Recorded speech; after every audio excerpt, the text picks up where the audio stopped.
Hello, my YouTube family. This is the OG Crypto Ninja coming at you with some juicy news. But before I begin, let me say I'm not a financial advisor. Anything you see or hear in this video is for educational and informational purposes only and should not be considered as financial advice. Remember to do your own research and consult with a qualified professional before making investment decisions. We're going to look at the total crypto market cap. It's coming in at 1.22 trillion. It is up 0.2%. Coming in at number one is Bitcoin at 30,243. Coming in at number two is Ethereum at 1,864. My beloved XRP is coming in at number 6 at 46 cents. Taking a look at crypto bubbles, it looks like it's mostly green, and compound looks like it's a top gainer, up 12.5%. The fear and greed index is in greed at 55. Okay, shout out to the digital asset investor. He puts out this tweet. Hey, Paul Grewal, why don't the ACC rules apply to Ethereum? Why are you being sued over staking, but Ethereum can be staked at will through consensus? Ethgate is real. You know it. I know it. Gary knows it. Jay Clayton knows it. Bill Hemming knows it. Joseph Lubin knows it. We are watching an attempted monopoly creation in real time. Why won't any of these congressmen even acknowledge it? Why aren't they calling for an investigation? I'm not going to play this stupid video that Gary Gensler put out, but he was in Congress not that long ago. Why wasn't he asked this specific question? It needs to be brought back, and I agree with DAI. He needs to be asked specifically this question. We need to get an answer because it seems like the Ethgate, the free path, is still alive and well to this very day. Okay, moving on, sticking with the digital asset investor. On June 29, 2023, Belonia, Arkansas Planning Commission votes to block permits for the Communist China crypto mining plan. And I believe in the video, one of the spokespersons there that made the decision said they're looking to do that a permanent ban, which I agree with. Okay, moving on. This is shout out to J.W. Verrett. This is his response to Elena Torres' tweet. Where he writes, Clinton was the SEC chairman for 4 years. He could have developed a tailored disclosure regime for crypto and DeFi, and he didn't. And we all know why. Corrupt to the core. Okay, shout out to John Dean. He puts out, Mark and I agree on some things, but arguing the SEC is not overreaching isn't one of them. It would require one to ignore everything we've witnessed and heard coming from the SEC since 2017, including DAO, the 219 SEC framework for digital assets, the Hinman speech and emails, letters and speeches by Clayton and Hester Peirce and others, confirmation hearing testimony by Gensler, etc., etc. In my opinion, arguing the SEC isn't overreaching, requires one to ignore all those and assume the SEC is acting in good faith, guided by the mission of investor protection and is seeking to apply the securities law to a gray area. Considering there is no legal precedent regarding secondary sales, it can't hang its hat on, and is thus allowed to apply a novel embodiment theory that the token itself represents the investment contract. I'm unable to ignore the last 6 years of inconsistent and bad faith behavior by both SEC enforcement lawyers and the leadership of the SEC. As for the library reference, what the SEC cites is not consistent with what Judge said during the January 30th hearing, but he did make a distinction. Hopefully soon, he makes a ruling consistent with that, what he said on the record. For example, how he made the distinction that just because he ruled that when library sold LBC to Flipside Crypto violated the law, doesn't mean when Flipside sells it to Coinbase or anyone else violates the law. If his decision isn't out before Coinbase's reply brief, if I was Paul Grewal, I would cite the January 30th hearing transcript. 100% agree with that. Okay, moving on. Shout out to Michael Branch. He puts out economic experts are sounding the alarm about a potential second wave of bank failures that could have a devastating impact on the global economy. And you know what? Only time will tell. Again, with Michael Branch, he writes, Coinbase users have taken to Twitter to report an increasing number of scams and phishing attacks involving the company's services and applications. These reports include claims that scammers are exploiting Coinbase's domain name. So people, please be careful. Make sure you don't click on any links from emails, whether on Twitter or anywhere else. Make sure you are dealing with the right website. Okay, moving on. Shout out to XRP Wins. They put out Tether response to a 130 million multi-chain exploit by freezing USDT addresses. Again, be careful with the scams. Don't have any crypto on any platforms. Have your own either warm wallets or even better yet, cold storage wallets, but do not keep anything on exchanges. You're going to be vulnerable. Okay, moving on. Shout out to Mr. Man. What he writes, what receive only means for the service providers that are connecting to FEDNOW. And here it states, not ready to jump in head first into instant payments. 3 key benefits to starting with receive-only strategy. Here's the link if you want to go read it. But the three key benefits basically are like a low credit risk, less complex technological implementation, and operational and customer support education. And then go in depth and give a pretty good analysis on that. If you want to read that entire article, you can click on the link on his tweet. Okay, moving on. Shout out to CoinDesk. Singapore's MAS is mandating crypto firms to deposit customer assets under a trust by year end. The MAS has also restricted crypto service providers from facilitating lending and staking of tokens by their retail customers. Okay, moving on. Shout out to the ISO 222. It says, Nick Stansky of the Federal Reserve, we're the first central bank to develop a payment system fully on the cloud. FedNow will dramatically change payments landscape in the US. Let me play the video. We wanted to put that research out there about the benefits and opportunities of instant payments. And also, we are doing a lot of education about FedNow and the use cases that we envision developing first. Frankly, we're probably going to be surprised. There's going to be a lot of innovation that's going to happen on top of FedNow that we're not even thinking about it. I mean, we designed the service with that in mind. It's a cloud-based service, high resilience. I think we're actually the first central bank that has developed a payment system fully in the cloud. So that's really exciting there. And so we certainly leaned in to support that kind of innovation in the marketplace for the future. Which begs the question then, what is it going to mean for the US payments landscape? Because you're absolutely correct. It is quite innovative for a central bank to involve itself in this way. But is that involvement likely to encourage even greater innovation on the landscape scene generally, for payments? That's what we see. We think that FedNow as a service is going to dramatically change the payment landscape in the US. The availability of instant payments to over 10,000 institutions, that is absolutely a game changer. And one of the reasons why we decided to build a new service for the first time in 4 years there. So the innovation for the future, the flexibility that service is going to offer, we're really excited about the opportunities going forward. Nice, very nice. Okay, moving on again with ISO 222. The Bank of International Settlements and how to solve CBDC interoperability, technical integration, liquidity of third-party currency, and regulatory requirements. Let me play the video. With all that in mind, how do we deal with this issue of exchange rates and interoperability? How do we get these digital currencies to really talk to each other? Yeah, that's a great question. And I think when we talk about interoperability, we can see it at least in three different levels. So the first level is how we manage domestic interoperability. So how we generate this digital currency solution and make this speak with the other things that are out there in a little bit in the idea of generating a platform so that everyone can connect to that platform and take advantage of the huge network externalities that we can get out of there. The second level is how do we manage cross-border transactions even within the same currency, and that presents a certain level of challenges there. But when we talk about cross-currency and cross-border, then we face a completely difficult and different environment, and we can see three dimensions here. One is the technical dimension, so how we manage to get a system that speaks in a certain cryptographic language to speak with another that speaks another slightly different language. So that is one level of complexity. We need to get the technologies to speak to each other. The messaging element is fundamental. The second dimension, which is much more complicated to solve. So that one, the first one was the easy one, okay? And there is a lot of money that is being put in terms of trying to solve these technical issues of interoperability.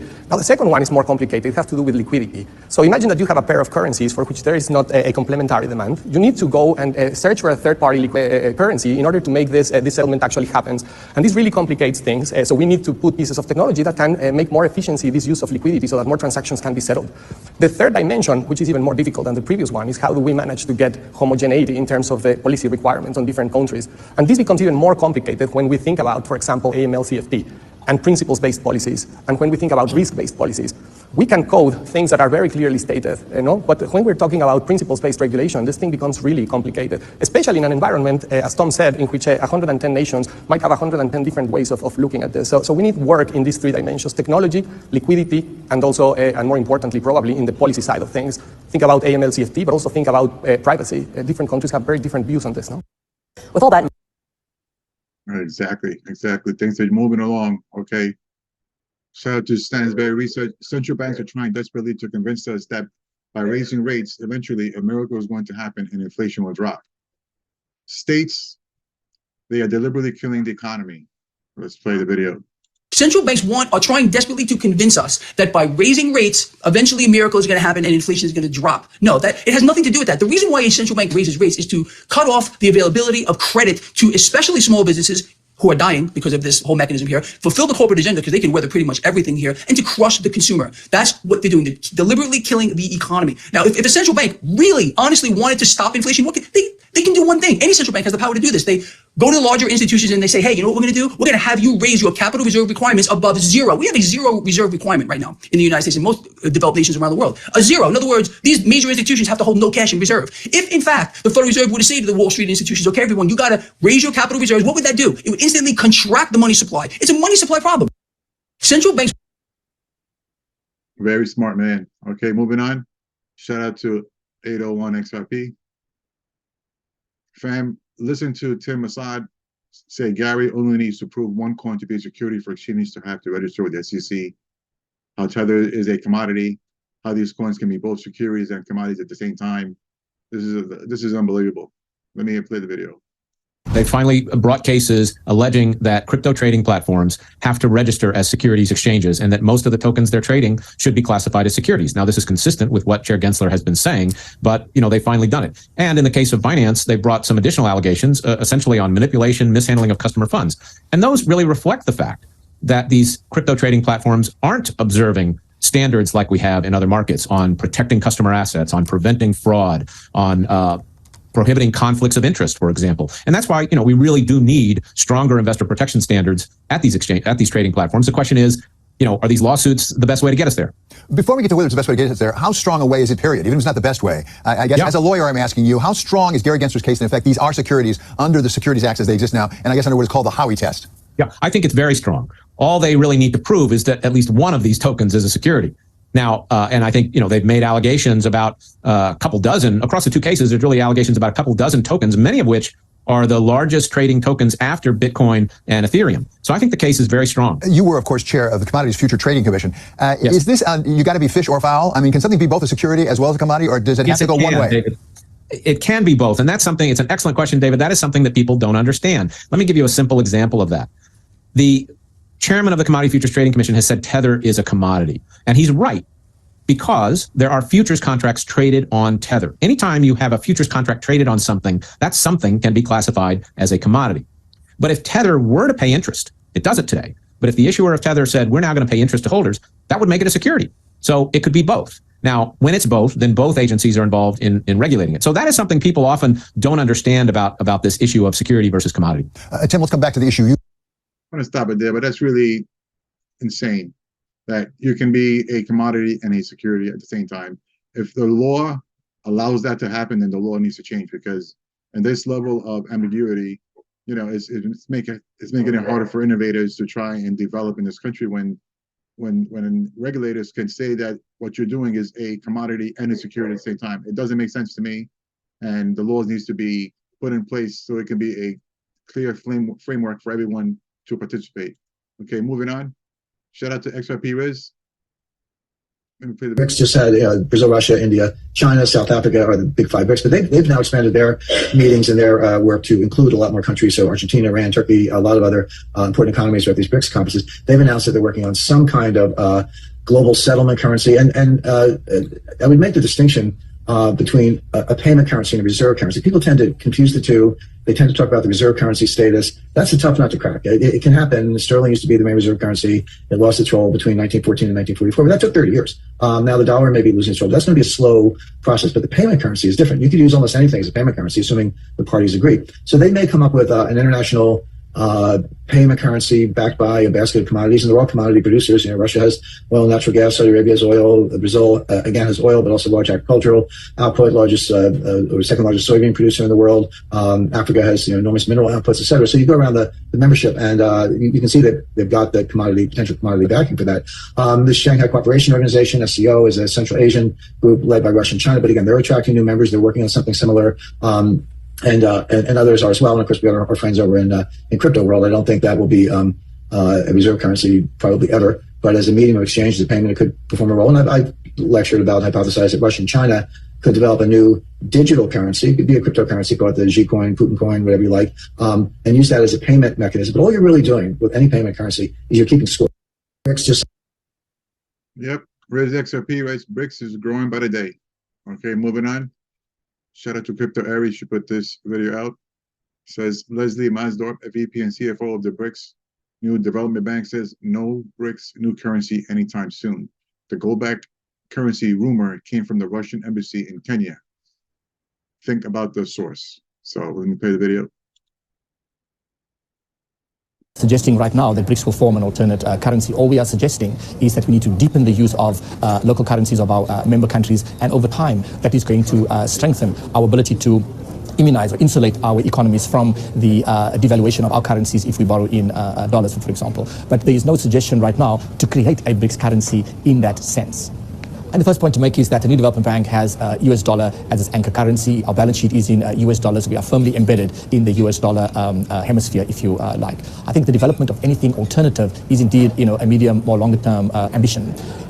If you take one step back and you imagine what it was like in 1944 when the current global financial architecture that we have today was created with the formation of the World Bank and the IMF, if we were to have a similar Bretton Woods conference today, it is highly unlikely that it will be anchored by a single currency. So all we are saying really amongst the BRICS countries is that we need to reimagine what a world that is more appropriate to the conditions of today would look like. And it certainly would mean that emerging market currencies would play a bigger role. The Chinese renminbi, for example, which is, as you know, now part of the special drawing rights, it is growing as a currency of trade, but it's still a long way off from becoming a reserve currency. So it's going to take a very long time for currency movements to take shape. So any discussion of alternate currencies is indeed much more of a medium, longer term.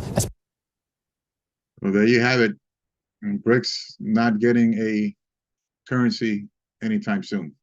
Okay, fam, that's going to do it for today's video. If you found this video to be helpful, would you please smash the like and subscribe? I would really appreciate it, and it doesn't cost you anything.